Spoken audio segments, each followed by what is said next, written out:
Bonjour, aujourd'hui c'est un nouveau thème, l'arithmétique.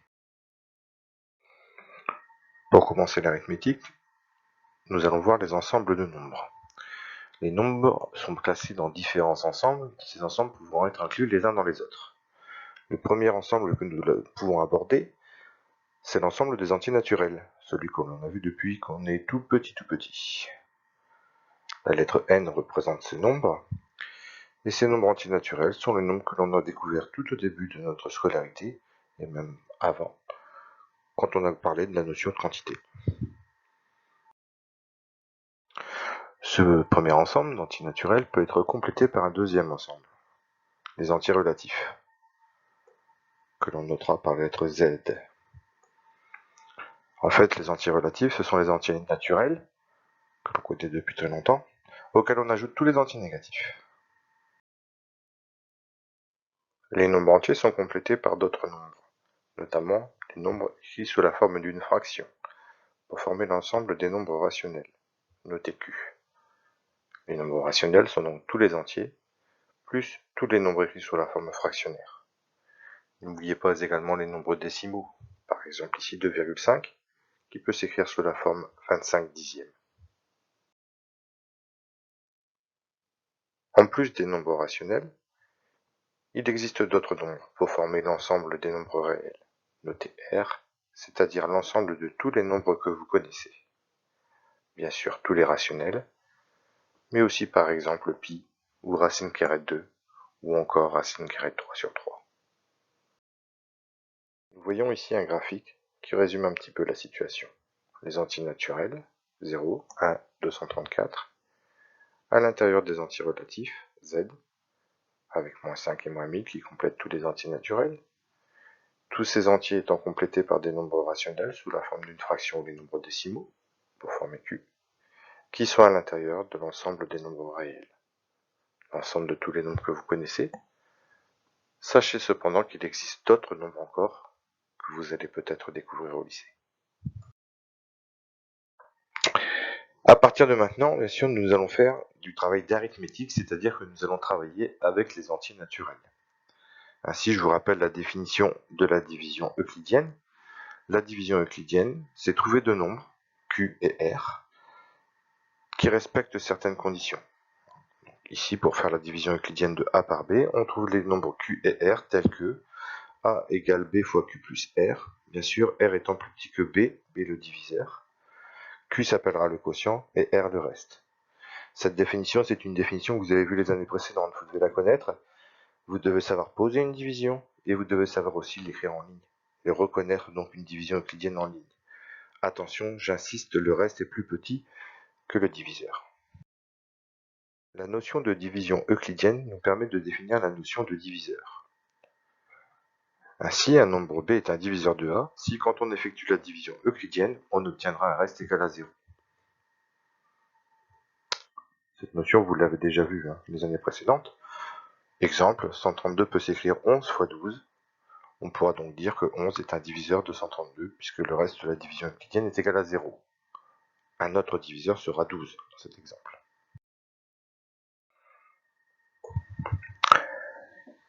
La notion de diviseur nous permet d'utiliser différents vocabulaires. On pourra dire par exemple que B est un diviseur de A, ou que B divise A, ou que A est un multiple de B.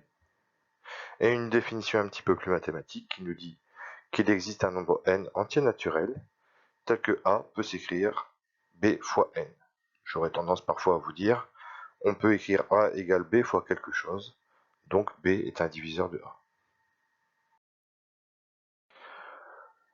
Maintenant que l'on sait reconnaître si un nombre est diviseur d'un autre, on pourra établir la liste de tous les diviseurs, c'est-à-dire donner tous les nombres qui divisent le nombre de départ. Je vais donc vous proposer une méthode pour chercher les diviseurs d'un nombre. Cette méthode est basée sur un exemple, l'exemple de chercher les diviseurs de 345. Première chose à retenir, les diviseurs de 345, je vais les chercher parmi tous les nombres inférieurs à racine carrée de 345. Quand on cherche les diviseurs d'un nombre, on les cherche parmi des nombres plus petits que racine carrée de ce nombre de départ. Ainsi, racine carrée de 345 est égale à 18,6. Je vais donc tester si les nombres plus petits que 18 sont des diviseurs de 345.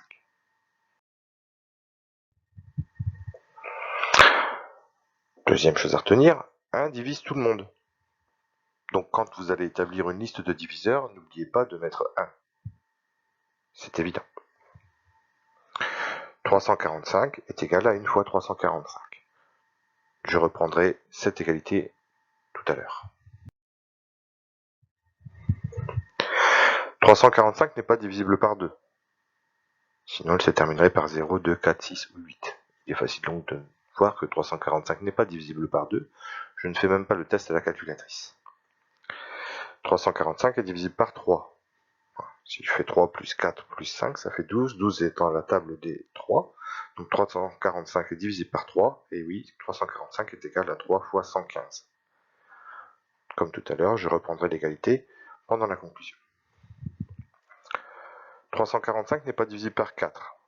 Effectivement, s'il était divisible par 4, il serait aussi divisible par 2. Et on l'a vu tout à l'heure qu'il n'était pas divisible par 2. Donc en fait, 345 ne sera divisible par aucun nombre pair. Donc quand je teste, je ne teste plus avec les nombres pairs. Je ne testerai pas avec 4, avec 6, avec 8, etc. « 345 est divisible par 5. Elle se termine par 0 ou 5, donc effectivement, je peux écrire une égalité qui est 345 égale 5 fois 69. Nous reviendrons sur cette égalité tout à l'heure aussi. Je prends ma calculatrice. J'essaie de calculer 345 divisé par 7, divisé par 9, divisé par 11 ou divisé par 13 et je vois que c'est pas possible. Nous utiliserons aussi la calculatrice pour effectuer des divisions euclidiennes. Nous ferons un autre chapitre ou une autre activité dessus. Toujours à l'aide de la calculatrice, je vois que 345 est divisible par 15. En fait, je pouvais aussi le deviner puisque nous avons vu tout à l'heure que 345 était divisible par 3 et par 5, donc il est divisible par 3 fois 5, c'est-à-dire 15. Effectivement, 345 est égal à 15 fois 23.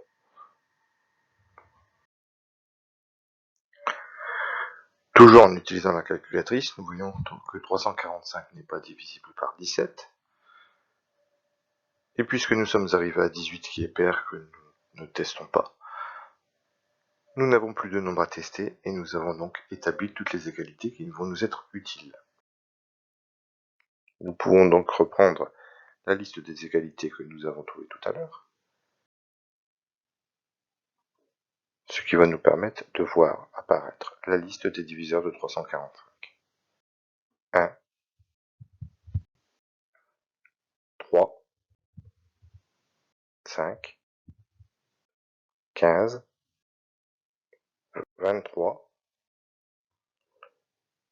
69,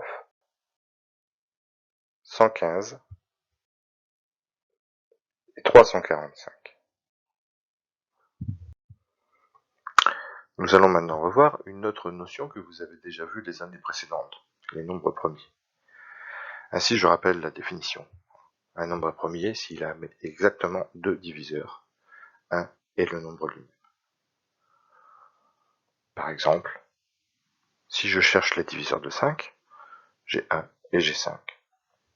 Il y a exactement deux diviseurs, donc 5 est un nombre premier. Si je prends l'exemple de tout à l'heure, 345, nous avons établi la liste des diviseurs et nous voyons qu'il n'y en a plus que 2. Donc évidemment, 345 n'est pas un nombre premier. Cependant, il n'est pas toujours nécessaire de faire la liste complète des diviseurs pour savoir qu'un nombre n'est pas premier. Par exemple, si je considère le nombre 1 246 232, je sais qu'il n'est pas premier. Je connais déjà deux diviseurs, 1 et 1 246 232, mais je vois que ce nombre est pair puisqu'il se termine par un 2. Donc j'ai un troisième diviseur qui sera le nombre 2. Ainsi j'ai plus que deux diviseurs, le nombre n'est pas premier. Maintenant, voici ce que j'attends de vous pour aujourd'hui. Premièrement, je voudrais que vous regardiez cette vidéo plusieurs fois si nécessaire, pour que vous puissiez comprendre et revoir les notions dont on a parlé. Ensuite, vous recopierez le cours, qui est mis au format PDF sur École Directe, afin de mettre la feuille dans le classeur. Après, Il sera temps de faire les quelques exercices que je vous aurai notés dans l'école directe. Puis, quand vous aurez terminé les exercices, dans la mesure du possible, vous les prenez en photo, soit avec votre smartphone, celui de vos parents, un appareil photo numérique. Vous pouvez aussi le scanner si vous avez un scanner à la maison. L'idée, c'est de mettre sur le cahier de texte, dans l'école directe, à la date d'aujourd'hui, des photos des exercices que vous avez faits pour bien me montrer que vous avez travaillé avec l'application. Demain, j'essaie de vous refaire soit d'autres exercices, soit une autre petite vidéo d'explication. Bon courage, on se revoit bientôt, et travaillez bien.